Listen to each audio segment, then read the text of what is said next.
My name is Bruce Katz. I'm a vice president at the Brookings Institution and director of the Metropolitan Policy Program with Amy Liu. I want to invite everyone here for what I think is going to be an incredibly informative day, focusing on the arts, new growth theory, and economic development. And right off the bat, I just want to say, to Rocco and Michael and Sunil, congratulations for getting here. I mean, what you've embarked upon, I think, is absolutely necessary, which is to provide a sort of rigorous, disciplined platform for the conversation of the role that arts and culture play in cities and metropolitan areas. What you're trying to do today is not easy to do, okay? I mean, you're trying to connect academic to practice, theory to policy. We try to do this a lot at the Brookings Institution. Sometimes we succeed, sometimes we fail. But, it all comes down to what Senator Moynihan said, everyone is entitled to his own opinion, but not his own facts, right? Maybe even not his own theory. So I think you're making a great intellectual contribution and commitment here. And I think the reason that this is so important is that, we're living in a period, I mean, frankly, we're living in a century that's an urban age and a metropolitan century. So I would say for the past 30 or 50 years, with the exception of people like Ann Markison and others, a good portion of the academic discipline did not focus on the whole, the collective, the city, the metropolis. They sort of dove down into segmented and compartmentalized areas of discipline. The U.S. is a very specialized kind of place. And at the end of the day, how cities function, how metropolitan areas function, the clustering effect, the concentration effect, the agglomeration effect, talent and firms and creativity, that's what drives national economies. That's what's the vehicle for environmental sustainability. Those are the agents for social inclusion, right? So cities and metropolitan areas here and abroad is the topic, is the unifying thread of this century. And arts and culture are just fundamental to quality of life, but even more important to attraction and retention of talent and providing a platform for long-term growth. So I just want to, and before I introduce Rocco, just give you one anecdote about how important this is. As some people in the audience know, my newfound obsession, though it's been an obsession for about 5 years right now, that's a long obsession, is about whether the 21st century will evolve as a network of trading cities. I mean, whether we'll go back to a period of time, pre-nation state, where cities really trade with each other and form these very special and distinctive relationships. And I was at a dinner about a month ago with the ambassador from Mexico, expecting to have a conversation about auto supply chains, right? Really exciting stuff. And he opened up the conversation and then continued the conversation, first with a discussion about the new growth theory, frankly, and the role of talent and the role of concentration, agglomeration, and then proceeded to have a conversation of how critical cultural exchange between cities, between metropolitan areas, between states, between nations is to ultimate trade, commercial exchange, and economic performance. That in many cases, cultural exchange starts as a platform. Now, this could be the second conference, right? So that we can explore all this. But I just found it remarkable, and frankly, it's been repeated in conversations, with other embassies and individuals, particularly from cities in rising nations.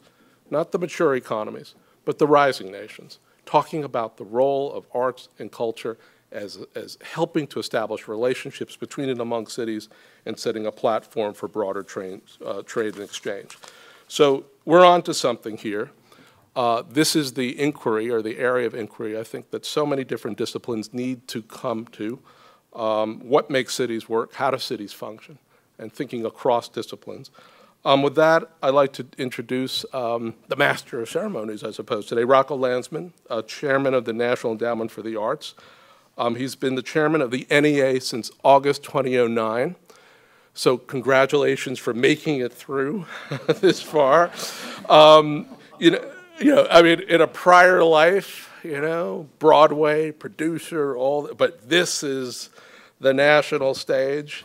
And the politics of Washington is something that it's hard to imagine anyone can really understand until they experience it. So Rocco, phenomenal tenure, and thank you for this.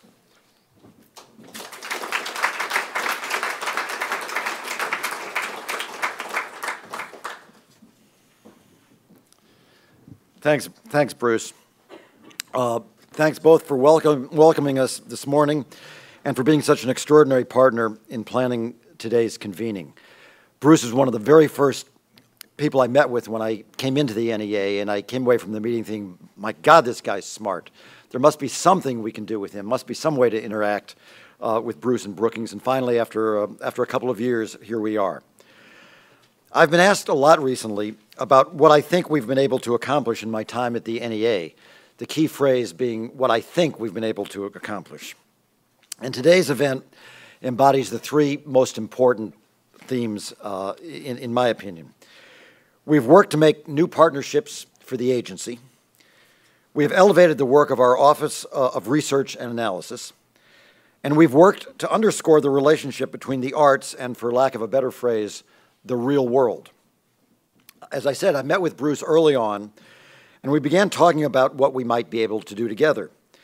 And when Michael Rushton, who co-edits the Journal of Cultural Economics at Indiana University, approached us with his interest in co-commissioning an economics series of economics papers, I felt we had the right occasion. Too often, arts research gets sneered at by other kinds of researchers as not serious. And too often, those of us in the arts leadership positions leave the research just sitting on the shelf. I think today will go a long way toward changing both of these. These are serious academics who've approached important topics with rigor. And we've invited colleagues from across the federal government, the Patent and Trademark Office, the Bureau of Economic Analysis, and the Department of Housing and Urban Development. We invited them to join with us here at the Brookings Institute to talk about how this work relates to the real world and its policy implications. Within our Office of Research and Analysis, a white paper was another one of the early things we did. The white paper was commissioned from Ann Markison, who I think is right here. It's an incredible paper. Those of you who haven't read it should by all means.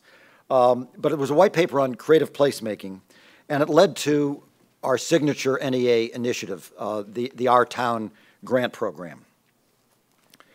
Our look at the data within the Survey of Public Participation in the arts about America's arts consumption via electronic media led to changes we recently made to our Arts in Media grant guidelines. So we do take research seriously, and we do use it in our policy. And James Catterall's arts education research that we published has helped the President's Committee on the Arts and Humanities as they implement their Turnaround Arts Initiative that integrates arts education into overall school reform strategies. So I'm very excited to see what the result of today's conversations will be. Before I turn things back over to Bruce, so that we can begin the conversation with creative clustering, there are three NEA colleagues whom I would like to single out for during today's meetings. Sunil Iyengar, Bonnie Nichols, and Ellen Grantham. I would also like to acknowledge the work, the great work that all of Bruce's colleagues at Brookings and, of course, Michael Rushton and Indiana University, the work that they've all done to make this possible. So let me leave things there and ask Bruce to come back up in his moderator's hat to get us started. Thanks so much. Bruce.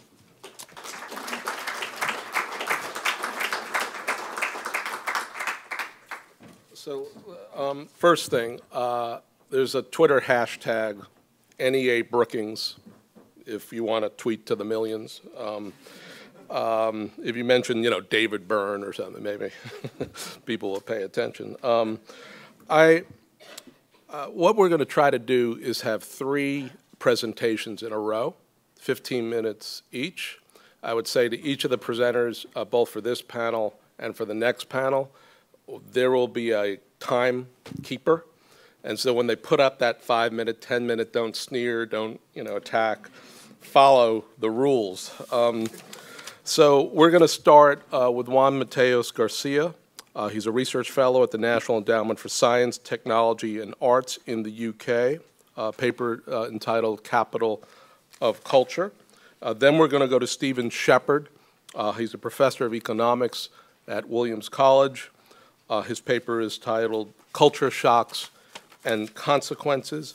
And then we'll end up with Charles Gray, professor of business economics, University of St. Thomas, paper title, Provocative, ? The Arts as a Growth Engine. So we'll start with one, and then everyone will sort of move through, keeping time, and then we'll moderate a conversation.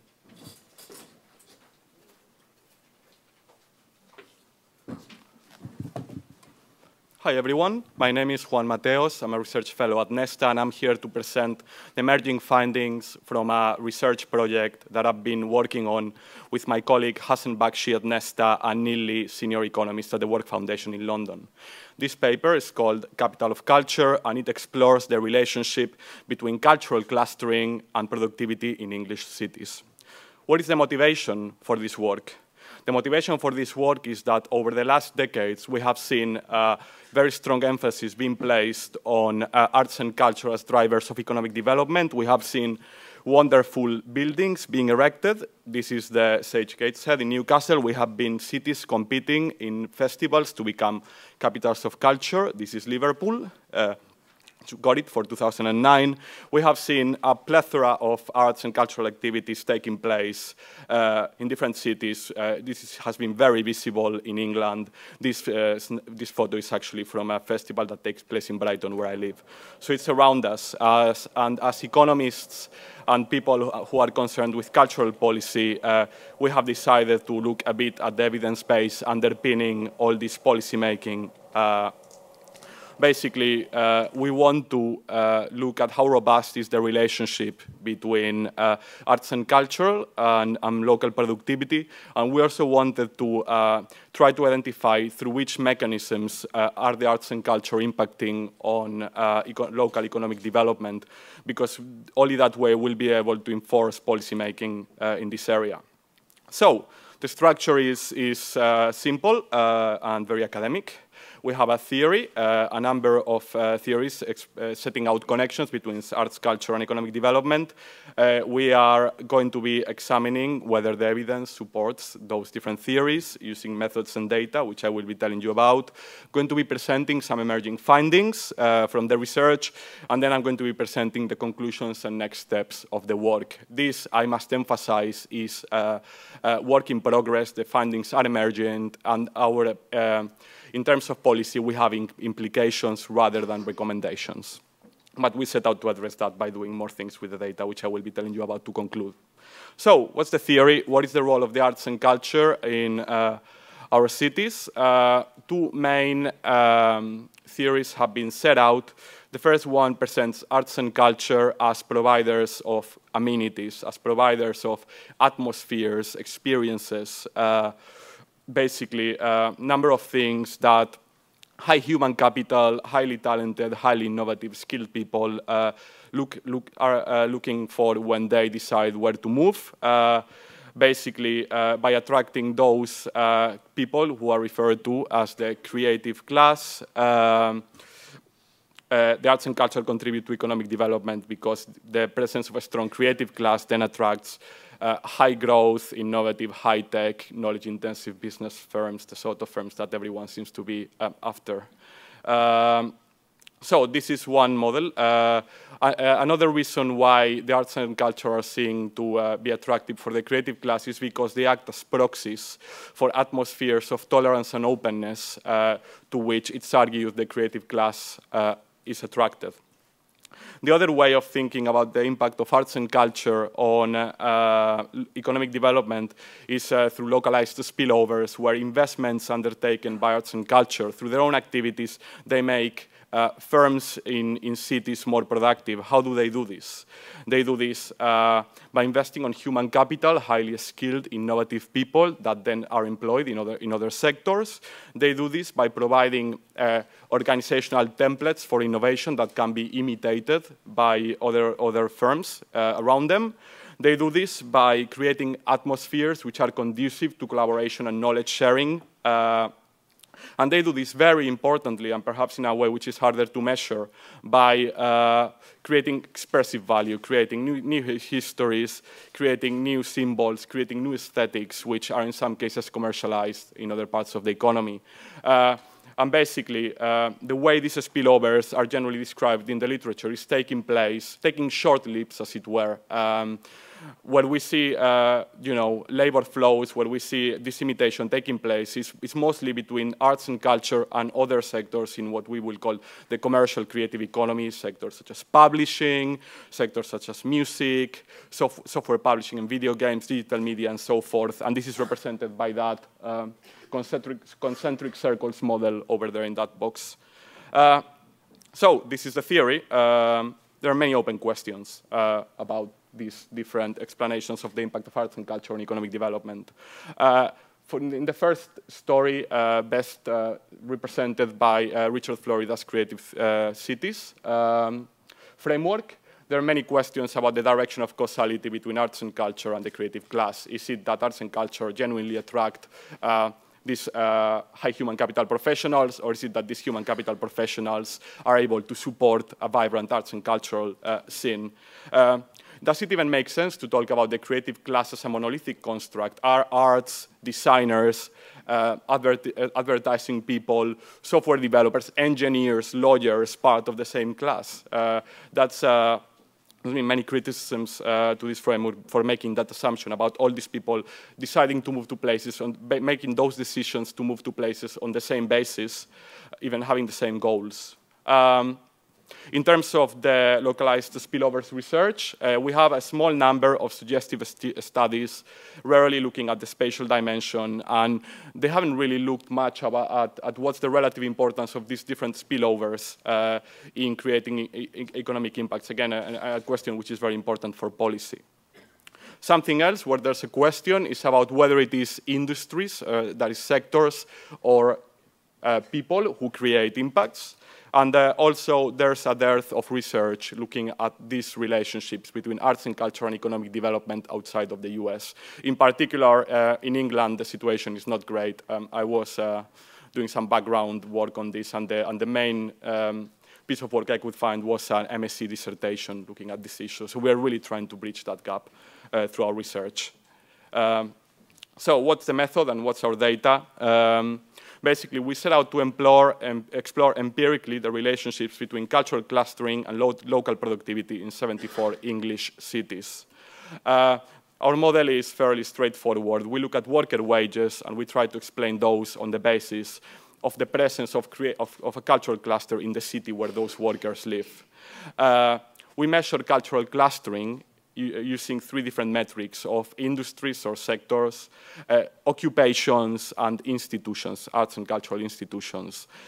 When we talk about culture, we talk about not-for-profit activities, including museums, including libraries, and including things such as visual and performing arts. So basically, this is not including what we would call the commercial cultural industries. And of course, we also include another set of variables which could explain these worker wages. We explain individual characteristics such as skills and human capital, experience, socio-demographic variables. And we also include variables, characteristics of cities that could also explain the wages of the workers who live there. We are controlling for all these things.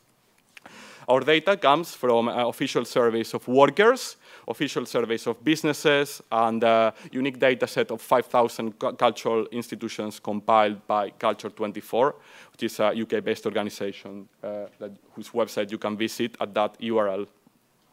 Basically, what we're exploring is simple, is whether we find, after controlling for all these different individual and city variables, whether we find a positive impact of cultural clustering on worker wages. This would suggest the existence of spillovers. Still, we would need to address the issue of causality. That is, whether it is the case that places where workers are more productive and get paid higher wages are more supportive on cultural clusters. But that's going to be one for next steps, as I'll talk about when I finish the paper. The presentation, sorry. So what are our findings? When we plot hourly wages against cultural clustering, we find a positive relationship. we find that people living in places with high levels of cultural clustering get paid higher hourly wages. This is 1.11 pounds an hour. That's what city workers in cities in the 90th cultural percentile earn above those in cities in the 10th percentile. And this is amounts, I think, to around 170 pounds a month. So it's a substantial amount, actually. However, and this is reflected in this first list of correlation results, where we simply find that cultural clustering has a positive impact on hourly wages across the board. And this is for all the different measures of cultural clustering, including occupations, employment, and institutions. However, when we include individual variables into our model, we find that the results become mixed and some impacts become insignificant. And in the case of cultural employment and cultural institutions, it becomes significant and negative. This becomes even clearer when we introduce measures of cities. Basically, what this means is that once we control for individual and city characteristics, people living in cultural clusters get paid less on average than those in other places. We interpret this as evidence of the contribution that arts and culture make to quality of life and place. People are will basically be happy to sacrifice some salary in order to live and work in places with strong arts and culture. We have also looked at whether there are any we find that people living in cities with strong commercial creative clusters get paid more on average once we control for all these individual and city-level characteristics. Whether there's a creative city premium, as it were, from living in places with strong media, entertainment, and digital clusters. And in this case, we do find basically for some reason, this is showing as negative, but actually positive coefficients. There's indeed, once we even controlling for individual and city-level characteristics, workers in creative cities get paid above the average. And this is particularly the case for people working in creative occupation clusters rather than creative industry clusters. Of course, an issue that we need to address here is whether there's a reverse causality, again, where places which are more affluent attract these creative clusters. The third thing that we examine, our fourth key finding, I think, is where we explore whether the spillovers from arts and culture are more constrained. You know, they are taking those shorter leaps, so maybe we don't see them captured in the wages of the wider economy, but we see them captured in the wages of people working in these commercial creative occupations. So basically, we look at this by looking at the interactions between cultural clustering and whether a worker is on a creative occupation or not. What this is telling us is very simple. It's whether if I am a creative worker, does it make a difference for my wages to live in a place with a strong arts and cultural cluster? And the results that we find suggest that this is indeed the case, which basically would support the idea that arts and culture generate spillovers which are beneficial for those people who are basically closer to that arts and culture. They work in commercial creative industries. And as I showed before, those people seem to have an impact on the wider economy through that creative wage premium. So what this suggests is that arts and culture might be having an indirect impact on the local economy by impacting on that creative economy around it. So, the tentative conclusions coming out from this research. In the first place, we find that quality of life and place aspects, that there are important quality of life and place aspects to arts and cultural infrastructure. It's not simply a matter of trying to build a creative city and expecting high-wage people to move in. Actually, it might be the case that you get still very smart people wanting to move in and getting paid less for it, which might actually make local companies more competitive, which is, again, a beneficial impact, but not through the usual mechanism. Also, we find evidence of creative wage premiums for creative occupations. And finally, we find evidence of spillovers between arts and culture and commercial creative digital sector. This suggests that policymakers, when developing creative city policies, should pay attention to the ecosystem aspects of the cultural and creative infrastructure and the connections between arts, culture, and the commercial creative industries. In terms of next steps, this is a snapshot of work in progress. We have lots to do yet. In particular, we are going to be including more variables in our analysis. The elephant in this particular room is housing prices, which we didn't manage to include in time for this presentation. We are also going to be looking at firm-level productivity data, as well as worker wages, as another way of getting at the relationship between arts and cultural clustering and productivity. And we're also planning to explore causality using longitudinal historical data, as well as instrumental variables, and maybe also a natural experiment using the implementation of free access policies to English museums in the UK. So I look forward to the discussion coming. Thank you very much. And that's my email. Thanks.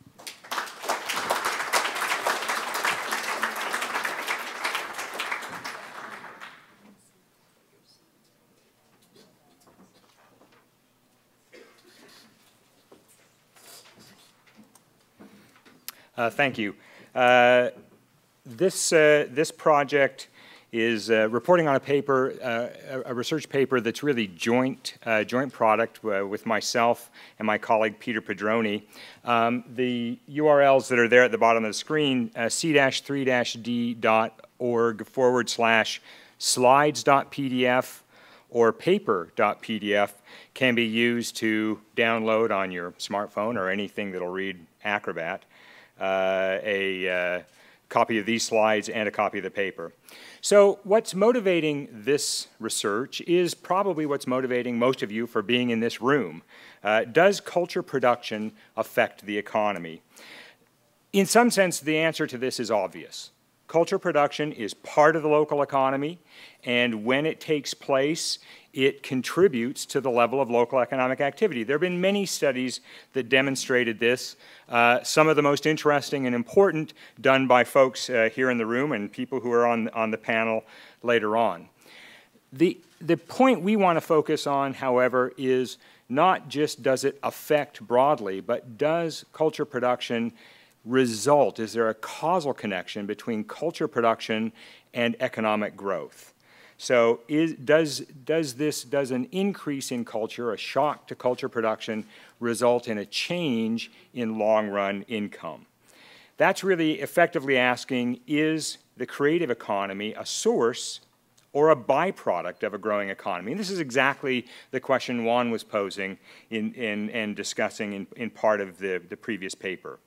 Now, you might say, wait, hasn't this already been demonstrated? I mean, look at this relationship. Here is a graph for 384 MSAs in the US of the relationship between local per capita GDP and per capita arts and culture production in the not-for-profit sector, a clear, unambiguous relationship.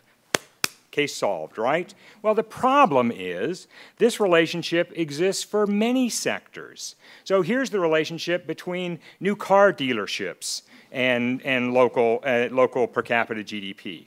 None of us would think, some of us might think, I mean, GM would like to urge us to think that what's good for GM is good for the US, and so we should be, like, you know, boosting the local new car dealers, and that will result in additional GDP. But most of us suspect that the reason that this relationship exists is because more affluent communities, more affluent economies, people buy more cars. Correlation does not imply causation. That's the issue that we're confronting. And to sort this out, what we need is a clear model supported by empirical validation that can examine these causal relationships. Now, there have been many studies that have looked at this relationship. Input-output models and multipliers look at these. There are a variety of problems with that approach. I don't want to belabor all of those. Some of those are interesting, and they're quite appropriate if our main focus is on the short-run impact. The problem is such approaches do not really address the long-run impact on the economy. So what we want to do in this paper is to present a model that accounts for the opportunity costs associated with culture production. If we devote more resources to culture production, there's going to be fewer resources for something else, because it's a finite world we live in. We want to allow, but not require, that culture causes growth, and then empirically test for this causal relationship. So to do this, we set up what economists would recognize as a classic endogenous growth model that relates income, that is, speaking loosely, that relates the value of goods and services produced in the economy, Y, to the amount of capital available in that economy, K, the amount of culture production, C, and the amount of labor. A scales the factor productivity, so it represents technological change, but in this is an endogenous growth model. We're not using technological change to drive growth. Rather, we're using the accumulation of capital and the production of culture. We're investigating their ability to drive growth in the economy. So in our model, culture production is subject to shocks. So this is the kind of shocks that you might imagine would happen naturally in the world of philanthropy. A large gift comes in an unexpected way, and that can boost culture production in a local community or local economy. That is important for us because we can then observe those shocks to culture production and trace out over time what happens to local GDP. In that way, we can sort out the causal connection between culture production and the prosperity of the local economy.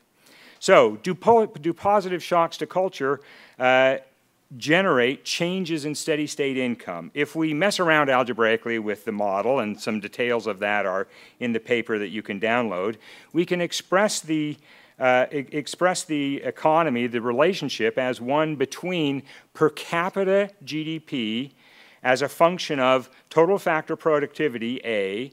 These terms involving S and tau are the shares of local income, local GDP, that are devoted to culture production. So when tau rises, this term, the term there that's got the arrow pointing to it, shares of income devoted to culture, when that rises, more local income is devoted to culture production.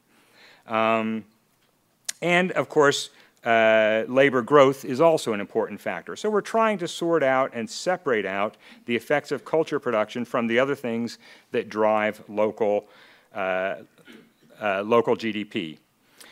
In this model, we can show that the log of per capita income and log of culture production have a nice statistical property that's called having a unit root. Econometricians get really excited when they see things have unit root, even more excited when they discover two things that are what's called co-integrated, which means they move randomly, but they tend to move together, intuitively speaking. And it turns out that when series are co-integrated, one must cause the other, or both cause each other. So we're able to show, in fact, that either income causes culture production or culture production causes income to change, or both. And we're going to explore how that process works. What's also true in this model is that there's actually an optimal growth maximizing amount of culture production for the city. So if your whole goal was just to produce economic impact, you can solve for a particular level of culture production, tau star, that would maximize growth. That's not the only reason we support culture production in a society, but there is a growth maximizing level of culture production. And for cities that are below that level, a positive shock to culture is going to increase income. And for cities that are above that level, a positive shock to culture actually could decrease income. So we investigate whether these data are consistent with the model that we've laid out. We test the hypotheses that per capita income and per capita culture production have a unit root and test whether they're integrated. Doing that, it requires us to estimate what's called a co-integrating relationship. This expresses the amount of culture production as a function of the amount of per capita income. And so when we see a large E a large error term. What that means is you've identified a city with more culture production than you would expect given its income. That then gets used, that observation gets used in estimating what's called an error correction model, and from that error correction model, we can determine the direction of causality and the significance of the impacts. We use data that we've obtained from the NCCS for cultural nonprofits localized to each city. This represents the time series of data. We have information for 384 MSAs in the US, and we look at total culture production as measured by the total expenditures of all arts and culture nonprofits located within the MSA. If you're an econometrician, you'll get and do panel time series econometrics, you'll be all excited and interested in these statistics. But let me just tell you that all of the stars next to those tests imply that all the tests show that the data are consistent with the predictions of our model. So it suggests that these data are appropriate to apply this model to. We can then test causality, and the details of this test are in the paper, but I can tell you that these tests imply that there is a pervasive causal connection between per capita culture production and per capita GDP in US metropolitan economies. The direction is unambiguous that income causes culture, but also there's evidence that culture causes income. When we apply the sign test, this sign test that we have, what we're able to establish is that for the majority of US metropolitan areas, a positive shock to culture generates an increase in per capita GDP. And this is actually a causal connection because it tracks in time. So we're able to analyze it by using information over time. So, I don't know if I've, great, I'm on schedule for my conclusion slide. What do we establish? First, there is a clear short-run relationship between culture production and economic output that's obvious from the fact that culture production is part of the economy. Neither that relationship nor the overall size of the cultural sector, however, implies that increases in art support will necessarily cause economic growth or increases in long-run GDP. Evaluation of that requires a new type of model and data analysis that goes over time so that we can trace out these impacts. In this paper, we provide a growth model in which these shocks to culture might generate economic growth. Using data from US arts and culture nonprofits, we find that the data are consistent with the predictions of our model, that arts and culture production has a pervasive causal impact on steady state income or GDP in metropolitan economies. Therefore, a positive shock to culture production causes economic growth in the overall sample of cities. That won't necessarily be true in subsets of cities, and the paper itself includes some information about how that breaks down in particular regional contexts, and we're investigating in other contexts. So in this sense, we can truly say that art works. Okay, thank you.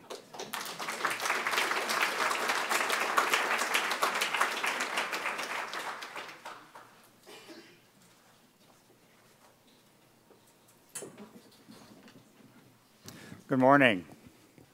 Well, you heard Juan talk about the need for and the provision of a theoretical connection between arts and the local economy. So there is a first step, at least, toward fleshing out what we've acknowledged for quite some time has been a shortcoming. What is really the theoretical connection? And you heard Steve talk about a need for a follow-up looking at more of a longer-term perspective, some more time series research. The good news is that I do have a little bit of that. The bad news is that I can't offer much more confirming evidence than he does, but at least we're beginning to make some strides in that, what I think is the right direction. So this research, the arts as a growth engine, actually has quite a long history. I began doing this back in the early 90s, partly as a response to what at the time, as you will see as we proceed into this presentation, the contention that the arts were in fact a growth engine and that simply by funding more of the arts, the local economies throughout the country would prosper and the arts would be a cause of that. Well, economists tend not to, well, we're skeptics. We are natural skeptics. We think in terms of, well, what do we sacrifice to do that? Is there really a theoretical foundation for what you're claiming to be the case? But we didn't do much testing of those claims back in the very early days. So the economic impact of the arts is a significant element of historic arts advocacy. It still is an element of arts advocacy.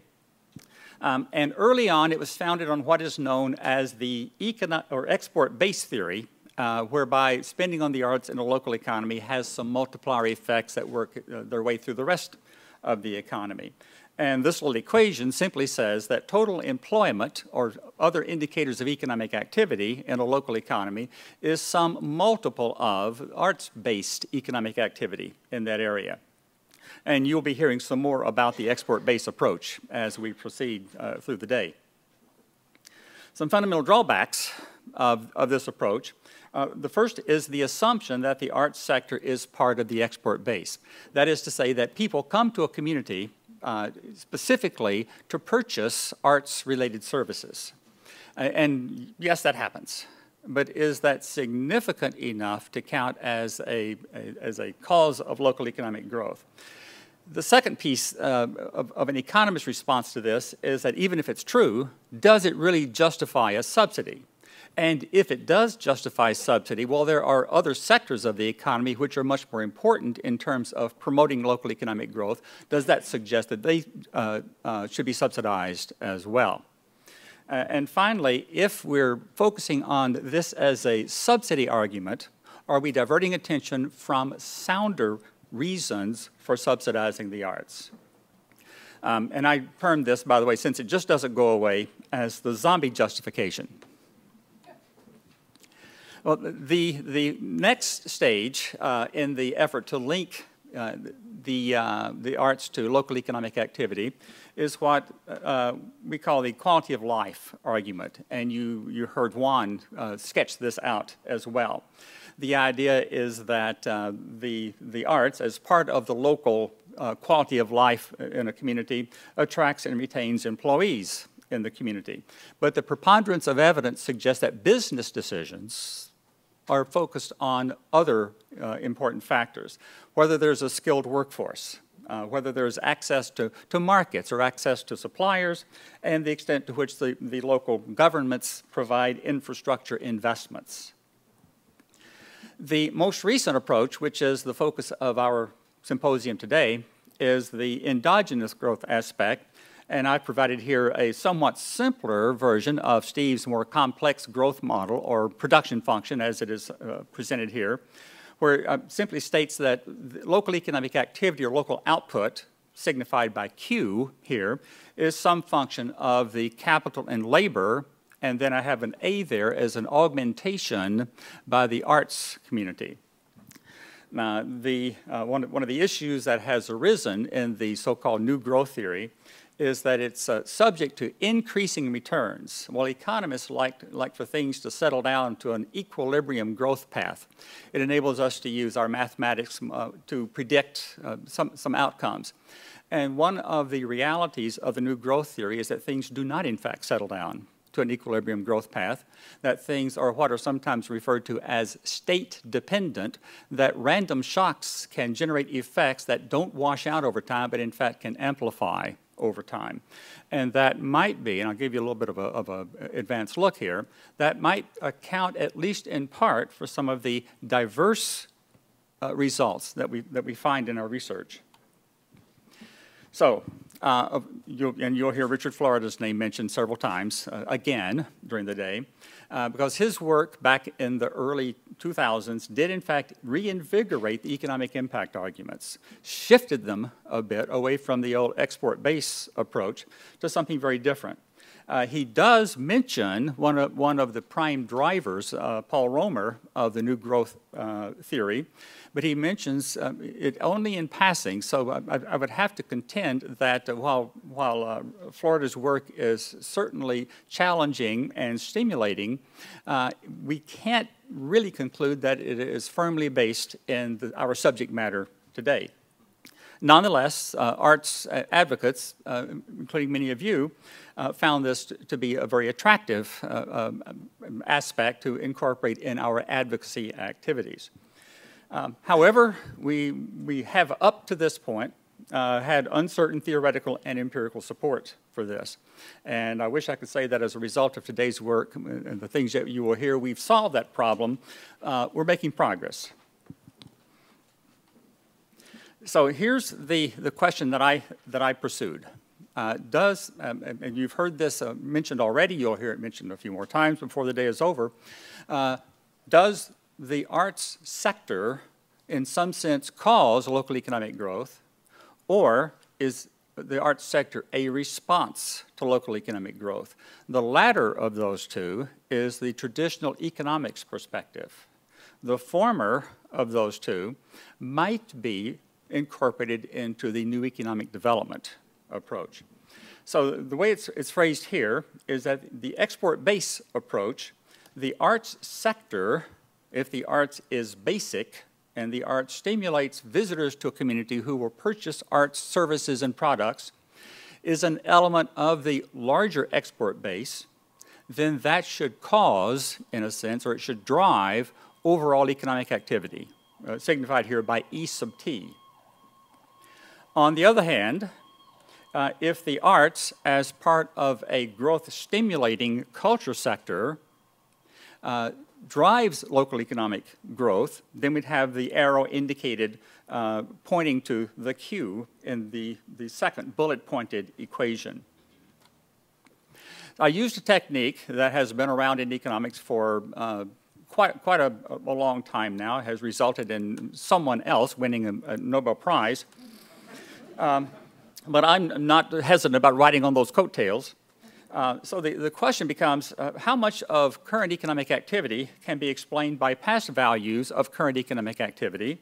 And then is that enhanced by putting in the arts sector as a supplementary representation of cause?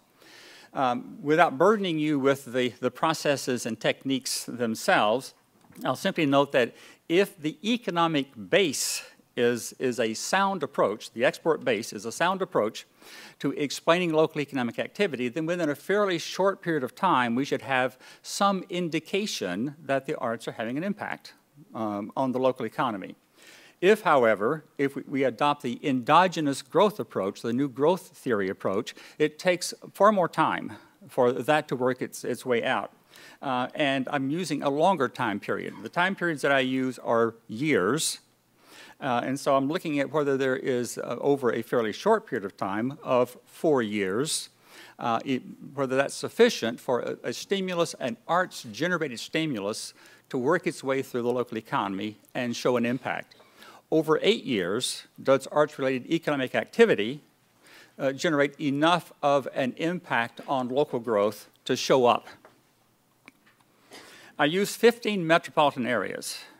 And I used income by source, where I could approximate the arts-related income with 3 aggregations of sectors. I looked at entertainment, okay, which is not exactly the arts. I looked at movies, which is borderline the arts. And I looked at museums, zoos. Well, the zoo's artistic. Well, they're grouped together with museums, and so on. So using those sectors and linking those to the local economies in these metropolitan areas listed alphabetically. Of course, now I live in the Twin Cities of Minneapolis, St. Paul. I knew what I expected to happen there. And here are the results. So just summarizing the consequences here. Is there evidence of arts-induced export base impact? And in 5 of the 15 metropolitan areas, there was such evidence.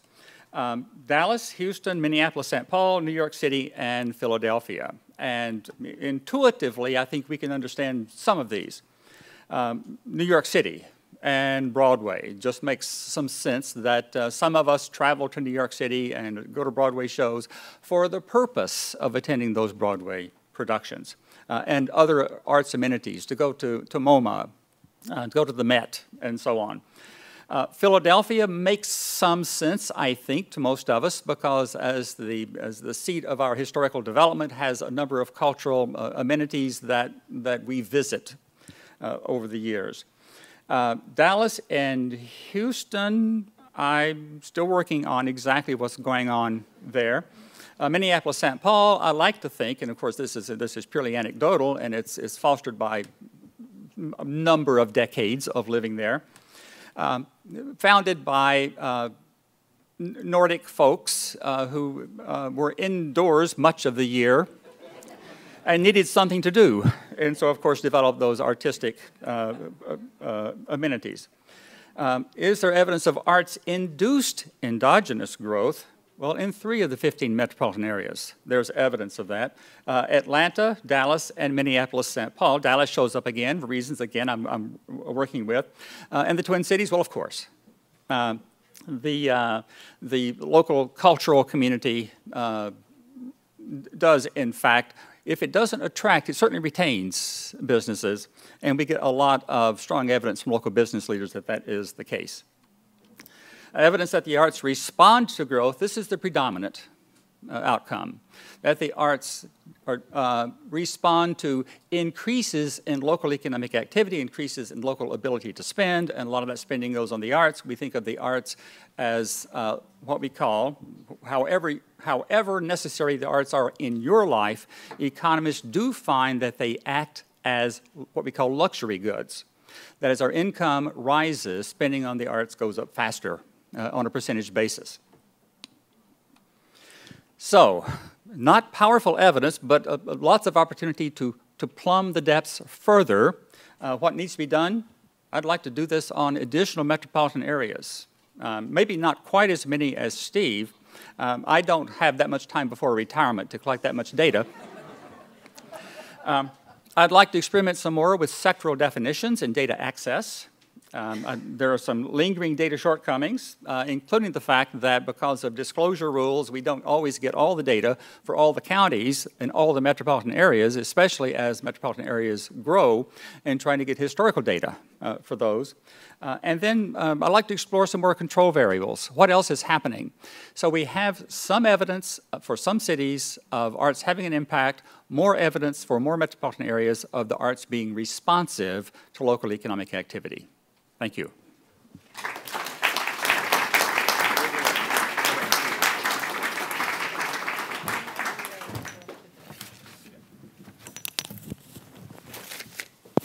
Okay.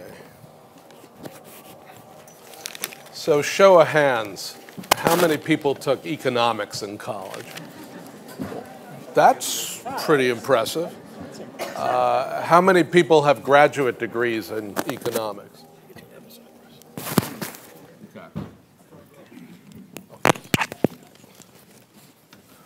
Well, I was going to say that this seems to be a much more economically based group. Welcome to Brookings.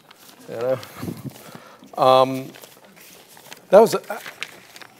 found that an absolutely fascinating set of presentations. Past the methodology bit, but what I'd like to do, and then open up for questions,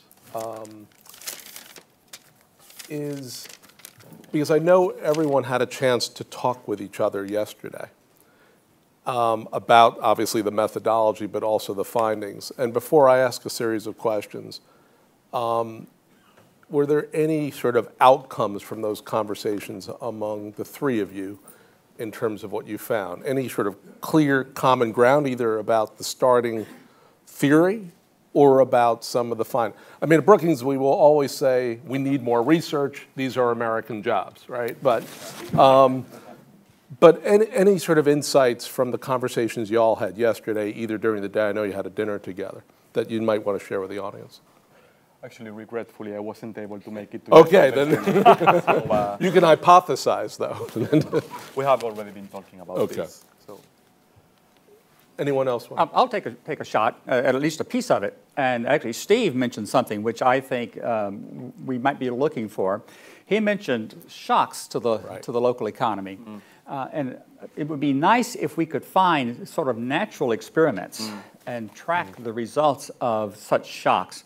And I'm actually have something that I'm pursuing, which I think might turn out to be something close to that. Some of you may be aware that as a result of a misguided political position of a former governor of Minnesota, who, by the way, was a failed presidential candidate, whose position was no new taxes. And the electorate said, oh, yes, we're going to have new taxes. And the electorate proposed and enacted an amendment to the Minnesota State Constitution, thereby effectively overriding the no new taxes stance of the former governor. A piece of that amendment, which is known as the Legacy Amendment, was funding dedicated to art and culture. It happened to be one of those odd bedfellows, political bedfellows things. The arts advocates united with environmentalists and hunters to divide up the proceeds of the new taxes. But we will be tracking the impact of the revenues raised and the types of spending in local communities throughout Minnesota. So we have at least the option of an experiment. Very interesting. What I enjoyed about these presentations was the ability to disaggregate what could be a very large, almost simplistic conversation about the impact, causation, correlation, arts and culture in the economy, into these different sort of buckets, essentially. Traction, retention, the spillovers, export versus response. The question about arts and culture, I mean, you said, for example, one of the criticisms of the creative class work, and Richard's not here to defend himself, but we can call him up, maybe he'll live tweet, is that it has sort of an almost monolithic kind of sense and sort of mixing and matching up of lawyers, engineers, designers, people we would regard as pure artists, right? So very large class. The same way, I'd like just to get your sense, in a particular city, and everyone here has their own sense of, whether in England or in the United States, arts and culture covers many different kinds of large interventions, right? The museums, the cultural institutions, the entertainment sector, and then very small kind of firms, individuals, free agents, et cetera, et cetera, et cetera. One of the most persistent questions we get, and I think your research is beginning to help us sort through this a bit better, is how do you distinguish between support for either legacy or continued for these large cultural institutions, and particularly the buildings, right? I mean, you can go to many places in the United States and see a spurt of performing art facilities being built, and the sort of smaller interventions, right? Probably less costly at the end of the day, but less predictive. Hard to get your arms around it, right? There's no ribbon to cut, So how do you think about that? Because I think it sort of disaggregates even further what is this large arts and culture kind of cluster. Any thoughts? One of the advantages, it's both an advantage and a shortcoming of our Culture 24 data set, is just self-selecting database that doesn't account for the size of the cultural institution which is registering. I see. So we literally have there from communities, organizations running on a shoestring to very large and well-funded museums, and we're still finding an impact on that variable. It's not really looking at the amount of employment on cultural sectors in a given place. It's just looking at what's going on in terms of cultural institutions registering for the data set. And as the results suggest, as I said, tentatively, we're finding both effects in terms of this apparent compensating differential as well as the spillovers between, again, tentative spillovers between arts and cultural activity and creative occupation wages. Yeah. We've been very interested in trying to disaggregate, as you said, and look at the impacts on the local economy that result from different types of arts and cultural organizations. We are constrained because we've been working with nonprofit data, so we're kind of leaving aside the commercial sector. But a large hunk of arts and culture production is happening within the nonprofit world in the U.S. So with the available data that's coming from the 990s that we can get, we can separate out impacts of performing arts, visual arts, and other arts organizations. We've undertaken some preliminary investigations of that. And we can also just broadly separate them into groups of big organizations, small organizations. It would be really great to sort out the capital expenditure impacts from the operating expenditure impacts. That's a little less reliably extractable from the 990 information, but to the extent that it's there, we could look at that. We haven't looked at the capital versus operating.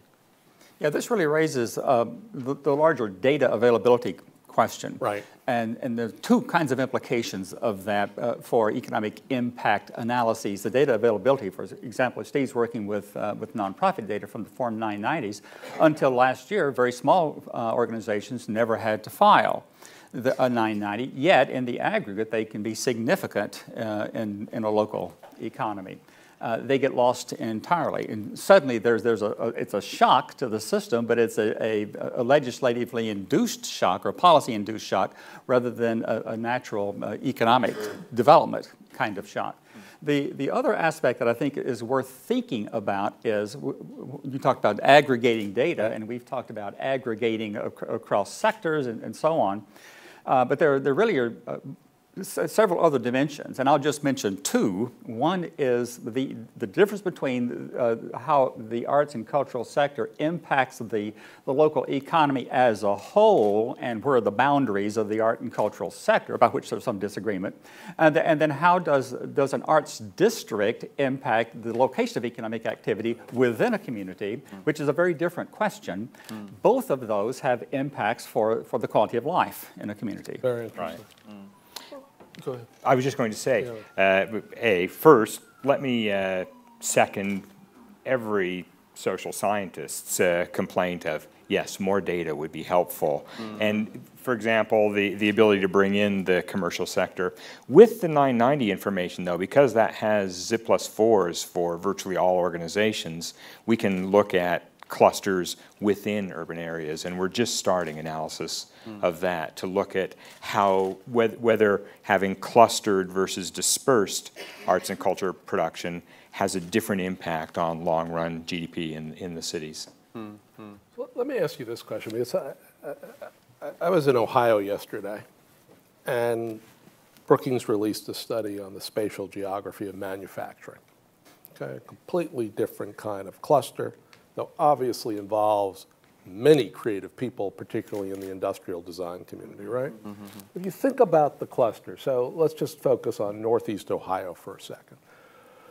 Very large firms, sort of your base. You've got this sort of network of small and medium-sized firms that are the suppliers to the large firms.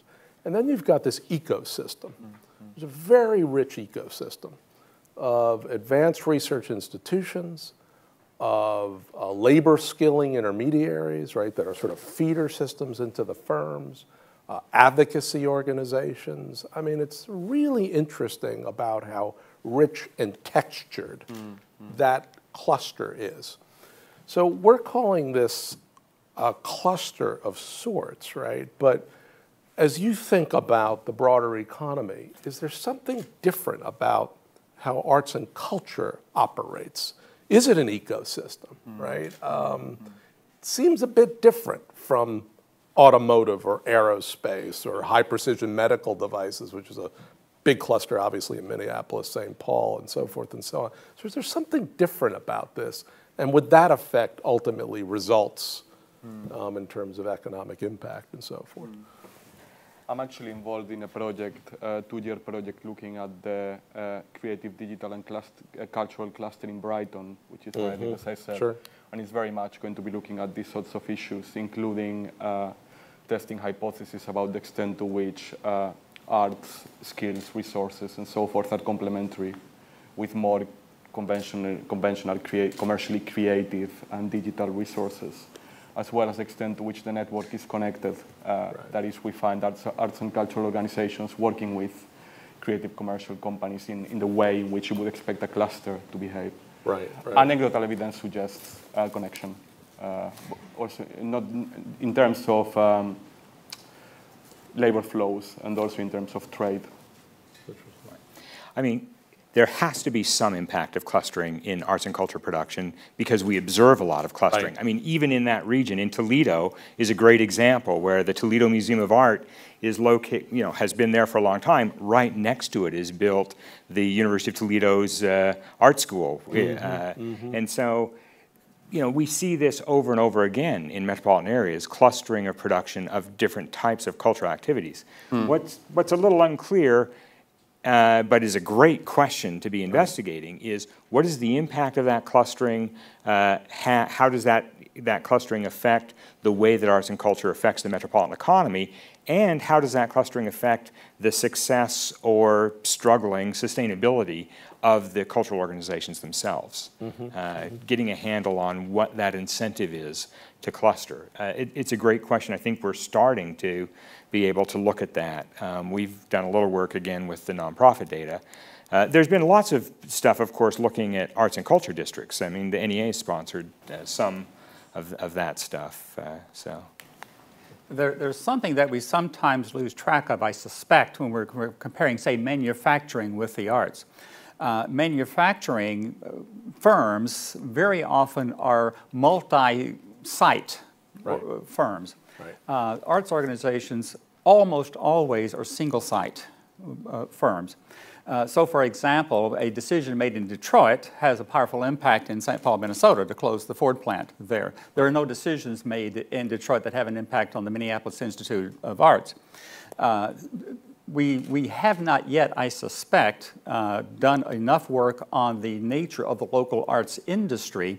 In fact, I'm only aware of a single such study, an in-depth analysis of an arts industry, and that was in a Dutch, a smaller Dutch community. And nothing, to my knowledge, yet has been done in the U.S. And that probably is something we need to remedy. Another question, and then folks should get ready. I left my iPhone upstairs, so this is a BlackBerry, right? It's just not.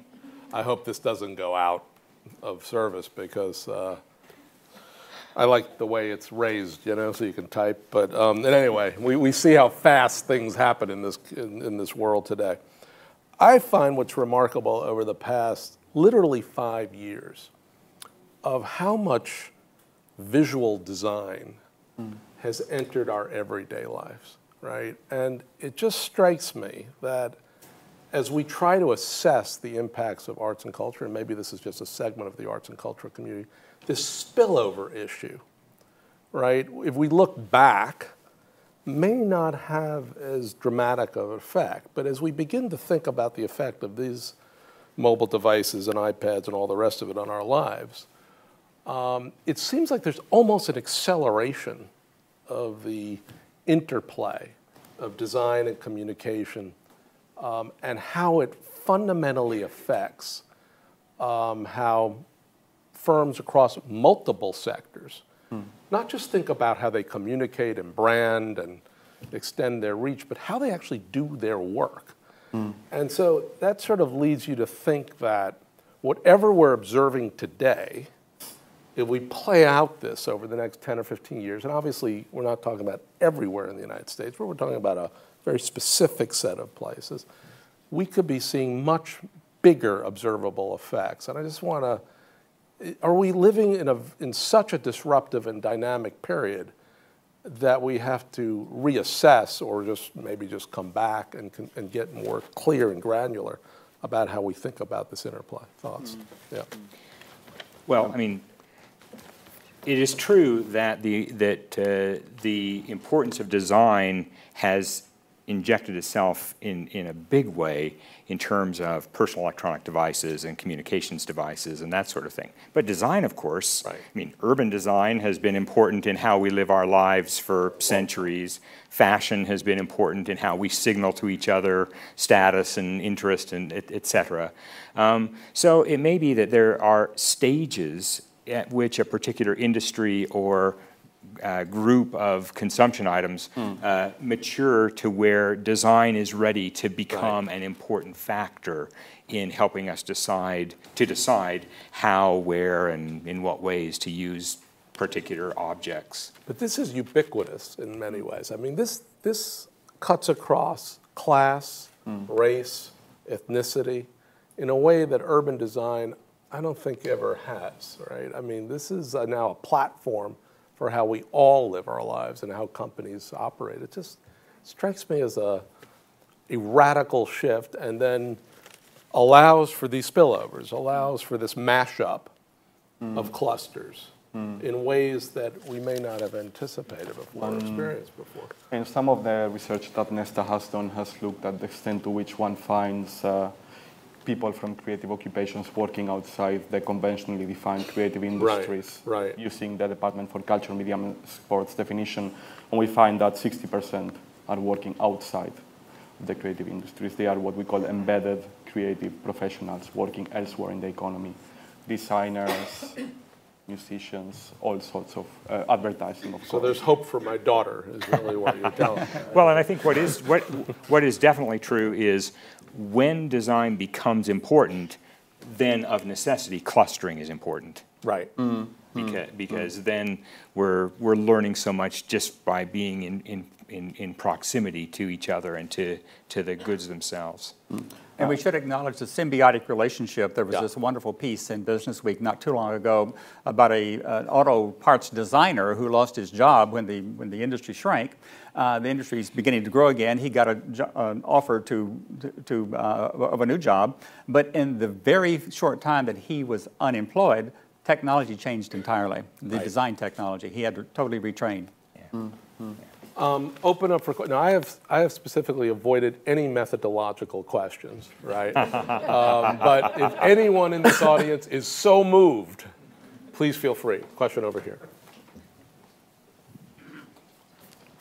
Sure. Thanks. Thanks very much. This is very interesting. And identify yourself if you can. I'm going to identify myself.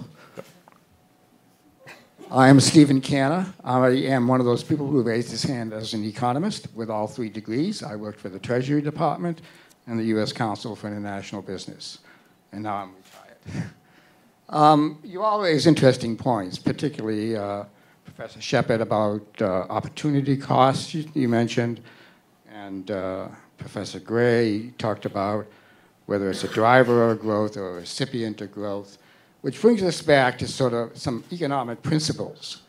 And that is, if I can take you out of the weeds, when we allocate resources, we allocate resources through the price mechanism. And prices reflect relative relationships, not absolute relationships.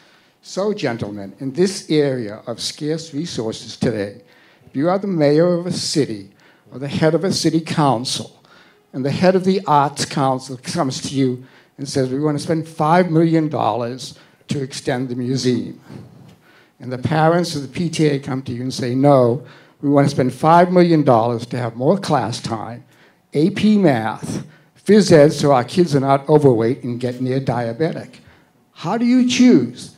I would put to you that you cannot ignore this aspect of work, of the relative price of the arts and the benefits which they convey to our economy and our society versus the other claim on resources. I'd be interested in your comments. Great question.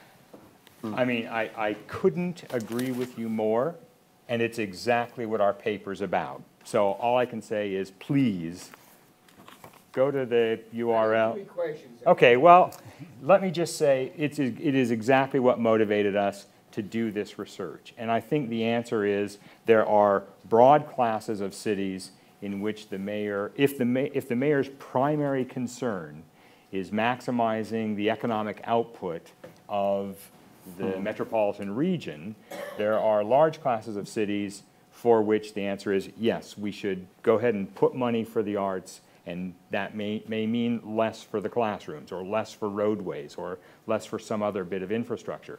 There are other classes of cities for which that's not true, and where the money, again, for purposes of maximizing local GDP, where the money would be more appropriately spent on infrastructure development. And by developing and estimating these models, we can identify the class of activities, the class of cities, the characteristics that will provide guidance. Of course, maximizing GDP isn't the only reason we support the arts, but as an input to the decision-making process, we can provide that. Bruce, the question you asked, and you mentioned two specific sectors for comparison, it actually is I think it is the single most significant question confronting the entire nonprofit sector, or set of sectors, subsectors at the moment. And if one goes to research symposia, seminar, and the like, scholars who explore the nonprofit sector, the sessions on social impact analysis are typically the most heavily attended.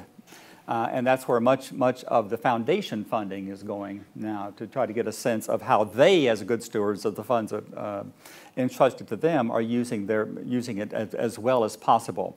And so there is an expectation that every applicant for funding is going to have some means of demonstrating social impact analysis, which comes closer to making the kind of comparison. And of course, these comparisons are necessary because presumably public and nonprofit organizations exist because of some kind of market failure and a failure of the price system to reflect adequately the values.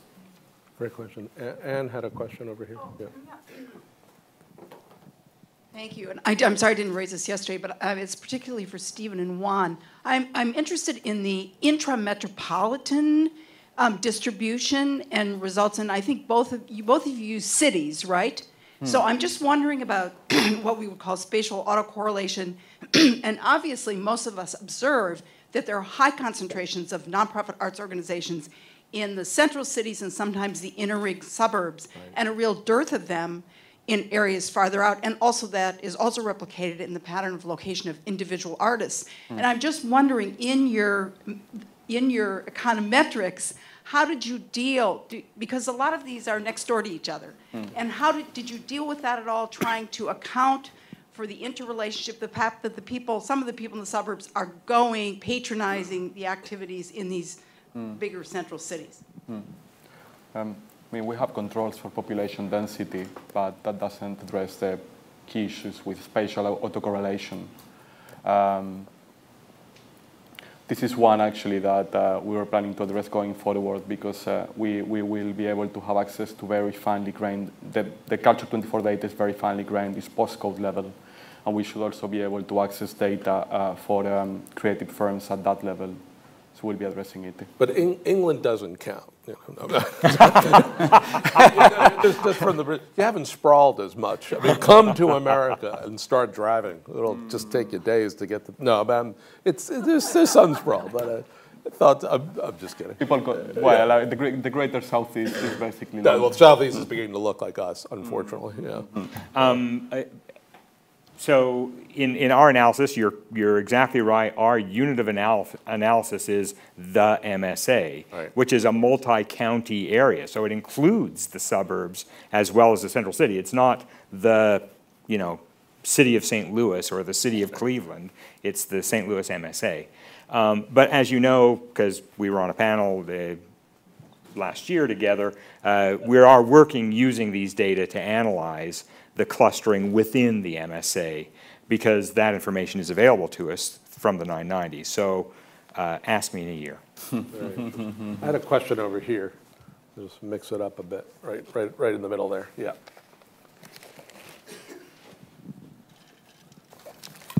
Hi, I'm John Pender. I'm an economist working on rural development issues at USDA.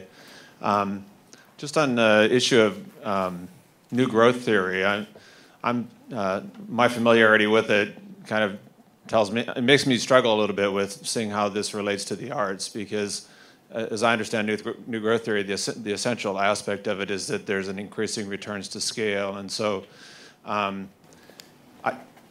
I don't quite see the mechanisms really. I mean, if there's some kind of spillover effects, as Juan was saying, maybe that's where you get this increasing returns, but it's not obvious to me what the mechanism is of those spillovers, or that they would be geographically based. And then if you have the other kind of explanation that Juan was talking about with this sort of Richard Florida effect, attracting, the amenities and attracting people, then it's not clear that you would have increasing returns in that case. So I guess, so my question is is there a way to distinguish between these different effects? And, are you really seeing an increasing returns, or just something that's attracting people to communities, and maybe that's benefiting that community, but it may not be helping nearby communities? So can I add in one other question, just related to rural areas? I wonder, is anybody looking at these issues in rural areas? And I think of places like the Blues Highway in the Mississippi Delta, for example. Right. Is there any evidence on cultural investments such as that having an economic impact? Just one quick answer on the rural bit is about half of people who live in quote-unquote rural areas live in metropolitan areas because we've sprawled out so far. Yeah. So it gets to Ann's question about the intra-metropolitan kind of question. For the other part of rural America, that would require some additional studies. Any response on either one of those questions? Two things. One, with the nonprofit data, we can actually look at location and development of the arts and culture production in truly non-metropolitan areas, and we've played around a little with that. One of the difficulties of trying to undertake the analysis that we've done for this is the difficulty of getting solid measures of the aggregate level of economic activity for very rural areas, because of the number of establishments will be small, data suppression issues keep it from being reported at the county level. But in principle, it's doable. One thing I want to observe about the growth theory, I mean, part of what distinguishes the growth theory that lies behind our model is in distinction, the older growth models of Solow and others were getting growth from assumptions about the rate of technological progress. And what we're doing is not assuming that technological progress is driving growth, but rather that capital and culture production can drive growth, and looking at accumulations in those areas. So the model is set up, and it's completely a simple adaptation of Barrow's endogenous growth model. So it really is about modeling capital accumulation and culture production as a way of driving growth rather than technological change. Yeah, I would just add to that we're looking at a type of capital that doesn't get used up over time. It's still there, whether you call it cultural capital or artistic capital. It's available to everybody. One person's utilization doesn't diminish anybody else's access to it. So it has that important attribute in this context. Maybe last question. Maybe go in the back, right back there. Just perfect. Jonathan Katz, I direct the National Assembly of State Arts Agencies. I was intrigued by the concept of a positive shock, which I suppose could also be called an investment. And I wondered if in your research you noticed any threshold at which that shock makes a difference, or any increments in which that shock makes a difference, because we do see that in arts education, and we do see that in health benefits for arts activities. So I wondered if you see that in your economic models. That is a great question. We haven't investigated it, but in principle, we could, try to look for something about the magnitude of the shock. The data don't allow us to sort out whether the shock is from, say, an idiosyncratic change in public policy through state arts funding, or an idiosyncratic philanthropic move or gift. But we could conceivably look for threshold effects. We just haven't investigated it. Yeah, just to add on to that, we probably need more natural experiments to track, and we need, I guess, academically to be rewarded for case studies. That concludes this panel. We've got about a 10-minute break. People come back. The next panel starts around 10:40, 10:45. Please thank the panelists. Excellent. Thank you.